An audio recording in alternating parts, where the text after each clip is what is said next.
Hello everyone, my name is Kuldeep और इस video में हम डिस्कस करेंगे लोकल गवर्नमेंट में पंचायती राज और urban local government. Starting with Panchayati Raj rural local self government की बात करती है, जिसको 73rd कॉन्स्टिट्यूशनल अमेंडमेंट 1992 के द्वारा कॉन्स्टिट्यूशनलाइज किया गया। मगर उससे पहले बहुत सारी कमेटियों का गठन हमें देखने को मिलता है, जिनको हम वन बाय वन डिस्कस करेंगे। Starting with Balwant Rai Mehta committee 1957, जिसके चेयरमैन बलवंत राय मेहता थे। इस कमेटी का उद्देश्य कम्युनिटी डेवलपमेंट प्रोग्राम 1952 और नेशनल एक्सटेंशन सर्विस 1953 की वर्किंग को एग्जामिन करना था।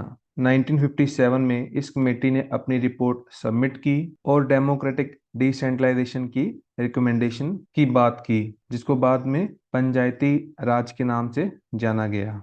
इस कमेटी ने यह सुझाव दिया कि पंचायती राज सिस्टम 3 टियर होना चाहिए, जिसमें विलेज लेवल पर ग्राम पंचायत, ब्लॉक लेवल पर पंचायत समिति और डिस्ट्रिक्ट लेवल पर जिला परिषद होना चाहिए। जिला परिषद का चेयरमैन डीसी को नियुक्त किया जाए। इंडिया में राजस्थान पहली ऐसी स्टेट थी जहां पर पंचायती राज सिस्टम को इंट्रोड्यूस किया गया। महात्मा गांधी के जन्म दिवस पर 1959 में राजस्थान की नगौर डिस्ट्रिक्ट में पंचायती राज सिस्टम इंट्रोड्यूस हुआ और उसके बाद उसी साल आंध्र प्रदेश में यह सिस्टम इंट्रोड्यूस हुआ। Second committee is Ashok Mehta committee 1977। यह कमेटी इंडिया की पहली सेंट्रल लेवल पर नॉन कांग्रेस गवर्नमेंट के द्वारा सेटअप की गई, यानी कि जनता गवर्नमेंट के द्वारा 1977 में। इसके चेयरमैन अशोक मेहता थे।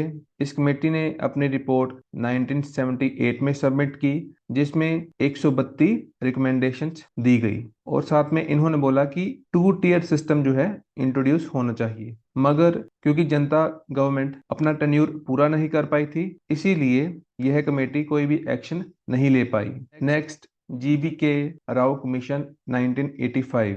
यह कमेटी का primary focus administrative arrangement for rural development और पावर्टी एलिवेशन प्रोग्राम्स के ऊपर था। इसके चेयरमैन जीवी के राव, जिनको की प्लानिंग कमीशन के द्वारा नियुक्त किया गया था।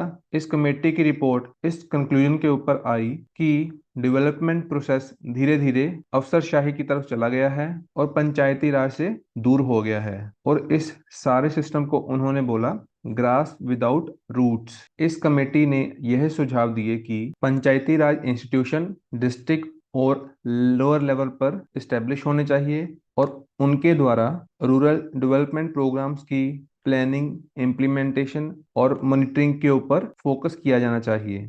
एक डिस्ट्रिक्ट डेवलपमेंट कमिश्नर की पोस्ट को क्रिएट किया जाए, जो कि एज जिला परिषद के चीफ एग्जीक्यूटिव ऑफिसर की तरह काम करेंगे। जीवी के राव कमीशन के अपोजिट हमें दंतवाला कमेटी और हनुमंथा राव कमेटी के व्यूज देखने को मिलते हैं। इन कमिटीज ने ये सुझाव दिए थे कि basic decentralised planning functions district level पर ही किए जाने चाहिए। Next is L M. Singhvi committee 1986।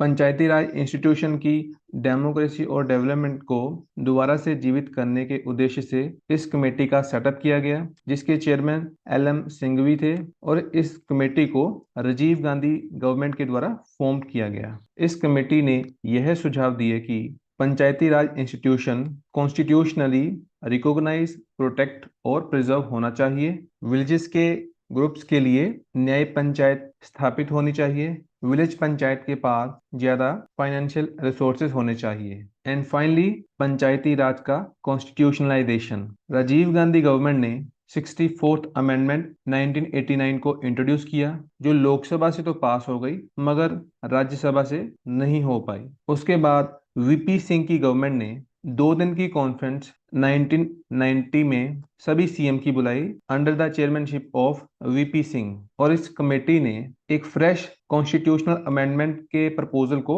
Approval दे दी।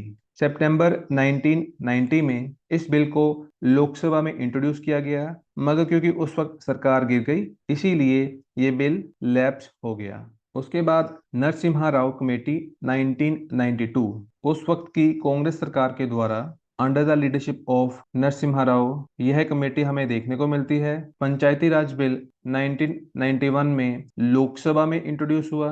दिसंबर 1992 में यह लोकसभा और राज्यसभा दोनों से पास हुआ।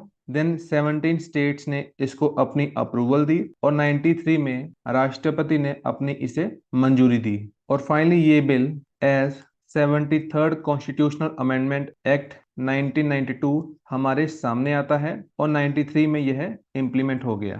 इसके साथ कॉन्स्टिट्यूशन में पार्ट 9 और आर्टिकल 243 टू 243 ओ ऐड हुए। इस कॉन्स्टिट्यूशनल अमेंडमेंट ने आर्टिकल 40 को प्रैक्टिकल शेप देने का काम किया। फर्दर हम डिस्कस करेंगे अर्बन लोकल गवर्नमेंट, जिसको 74th constitutional amendment act of 1992 के द्वारा कॉन्स्टिट्यूशनलाइज किया गया था। बात करें अगर इसके हिस्टोरिकल पर्सपेक्टिव की, तो 1687 में इंडिया की पहली म्यूनिसिपल कॉरपोरेशन मद्रास में देखने को मिलती है। लॉर्ड रिपन, जिनके 1882 के लोकल सेल्फ गवर्नमेंट के रेजोल्यूशन को वेलकम किया जाता है एज मैग्ना कार्टा, इसीलिए इन्हें father of local self government in India कहा जाता है। गवर्नमेंट ऑफ इंडिया एक्ट 1935 के प्रोविंशियल ऑटोनॉमी स्कीम के अंडर लोकल सेल्फ गवर्नमेंट को प्रोविंशियल सब्जेक्ट के अंडर डिक्लेयर किया गया था।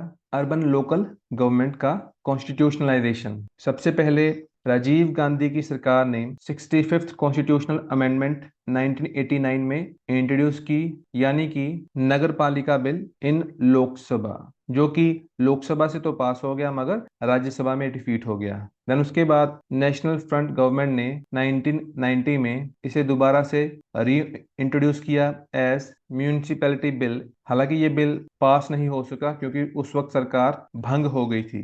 देन उसके बाद पीवी नरसिम्हा राव की गवर्नमेंट, इन्होंने इस बिल को दोबारा से 1991 में इंट्रोड्यूस किया एज म्यूनिसिपैलिटी बिल, जिसको दोनों हाउसेस ने 1992 में पास कर दिया और अगले ही साल 93 में राष्ट्रपति ने अपनी मंजूरी दे दी। और इसी के साथ 74th constitutional amendment act of 1992 हमारे सामने आया और यह 1993 में इम्प्लीमेंट हो गया। इस अमेंडमेंट के साथ कॉन्स्टिट्यूशन में पार्ट 9A और article 243P to 243ZG introduce हुए।